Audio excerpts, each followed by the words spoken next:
I'd like to welcome you to BeMoreNews.com, the news before the news, where we uncover the truth. Here with Jody Landers. He's running for mayor of the city of Baltimore. Show us your city, Mr. Landers. Donnie, it's nice to be with you. Thanks for your interest in this race. Surely. Why are you running? I'm running because I want to make a difference for Baltimore City. I'm a lifelong city resident, and I am just very frustrated with what I see that's happened to our city. We have like 47,000 vacant housing units in Baltimore. We've got 30,000 vacant buildings. Our tax base is crumbling out from under us, so we don't have the resources to be able to fund the services that our citizens need. And that's why I'm in this race. I think we can do better. I actually have a sense of optimism about the city, but it's going to take new ideas, new approaches to solving these problems. Well, wouldn't you much rather be running the Greater Baltimore Board of Realtors? I've run the Greater Baltimore Board of Realtors for the past 13 years, and I have to say that it's been a tremendous experience. I've had a great opportunity to promote city living, to promote the benefits of buying homes and investing in real estate. And to a certain extent, my insights that have been derived from being involved in the real estate business over the past 13 years are one of the things that's led me into this race. I realized that the city property tax rate is unsustainable. It's dragging down the tax base, it's dragging down the home sales in the city. We have to lower the tax rate in order to bring new residents and businesses and jobs into the city. The other thing that's happening in our city, which is tragic, is we have a foreclosure crisis. So far this year, in 2011, 50% of all home sales have been distressed sales.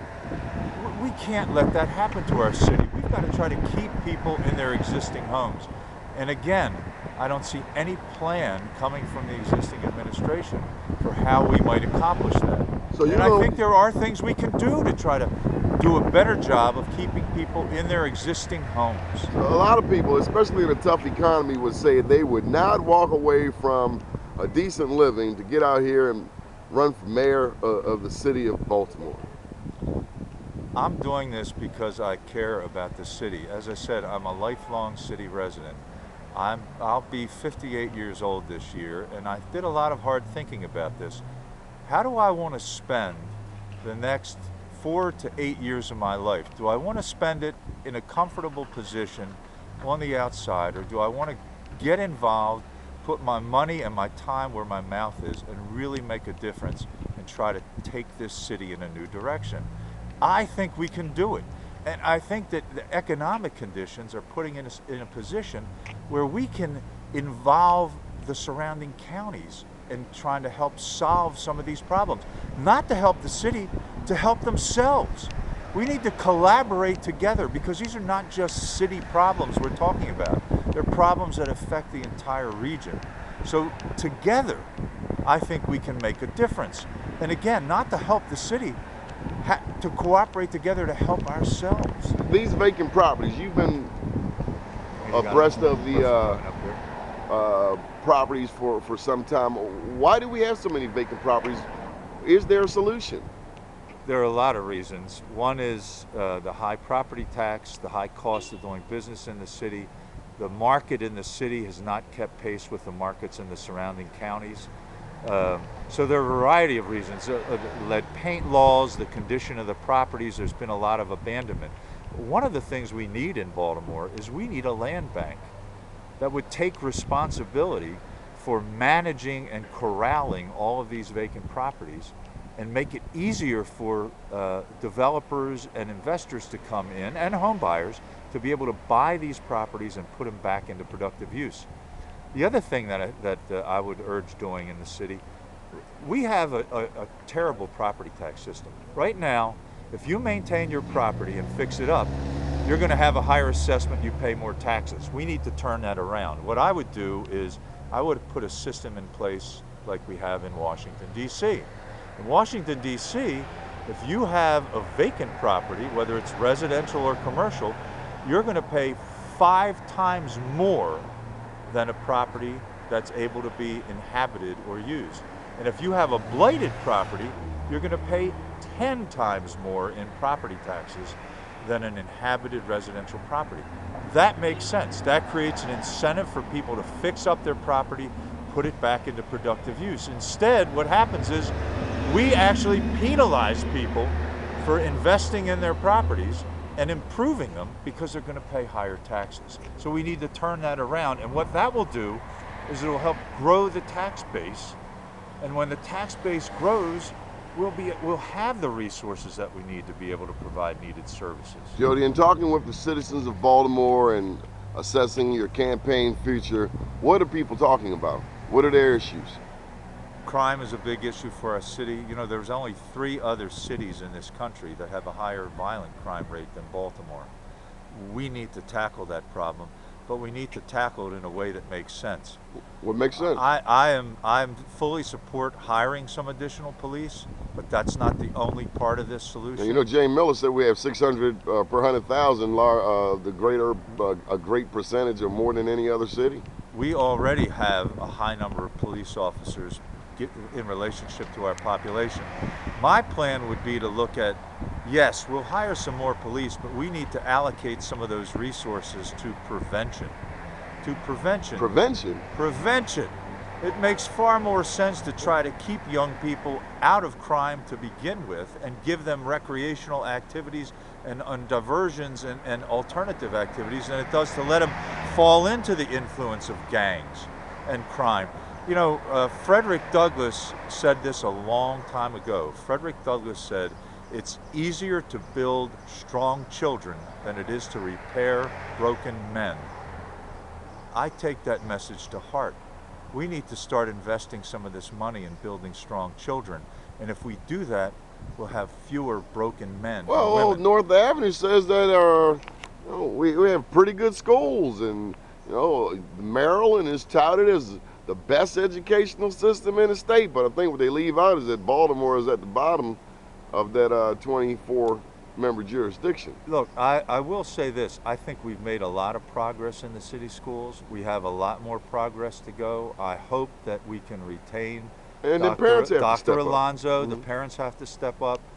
All 3 of my adult children went to city schools. Well, I'm sorry, I'm a poly guy. They all went to city schools. No, they went to Garrett Heights Elementary. My daughters went to Western. My granddaughter goes to City Neighbors, which is a charter school. My wife and I go there periodically. We volunteer to help fix up and clean up the school. It has these charter schools have the feel of a private school in a lot of ways.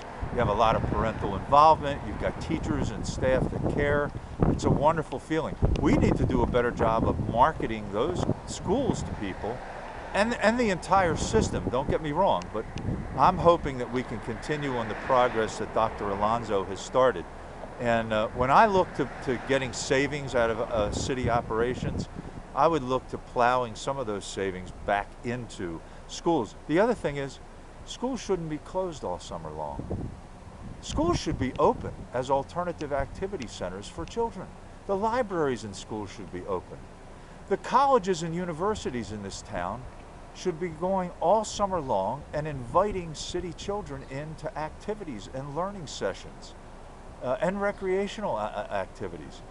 We have a tremendous amount of talent in this city and assets, and we're not utilizing them. What do you foresee in Baltimore over the next 5 years? What would you like to see?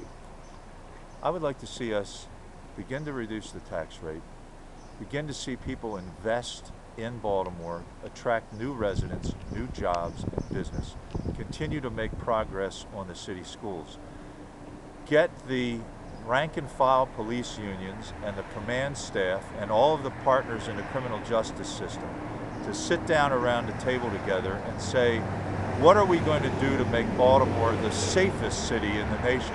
Not just how are we going to reduce the murder rate, what are we going to do to make it a safe city so that we can attract the jobs and businesses that people need and they want to feel safe in their city.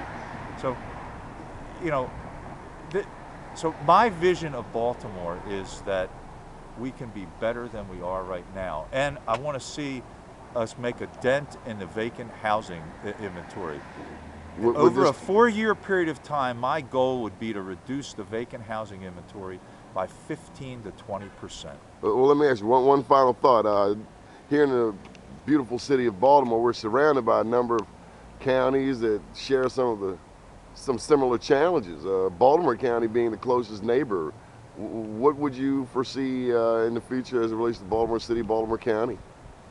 I think there are lots of opportunities for us to cooperate on things. There's very little cross-county city line cooperation, whether it comes to crime, recreational assets, educational assets, transportation. You know, a lot of times there are jobs in the county, but it's very difficult for people to get to those jobs.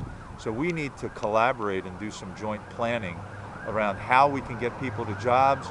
Crime doesn't know where the city-county line is, so we need to collaborate together. Speaking of crime, here comes a police cruiser right behind us. You know the sound, buddy. Yeah. So anyway, I think there's some real opportunities, and let me say this. You know, I think that the impression that people have is that the city always has its hand out. And what I want to see is that we extend a hand to each other to help each other. Well, there you go, talking that win-win stuff, huh? It's absolutely, we can have a win-win situation. I would go to the county executives around us and say, are there things that we can do to help each other?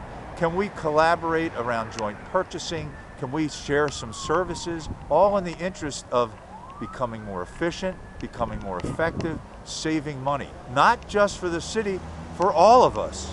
I mean, the time has come that we need to start doing this. When I look around the country, the areas that are thriving are the areas that cooperate, where there are some real partnerships, and they're making a difference in terms of quality of life. The quality of life in Baltimore City has a direct impact on the quality of life in the surrounding counties. You know, if we continue to see an exodus of people from Baltimore City, it is going to have a negative impact on the counties around us. So we need to get our heads together to make sure that every subdivision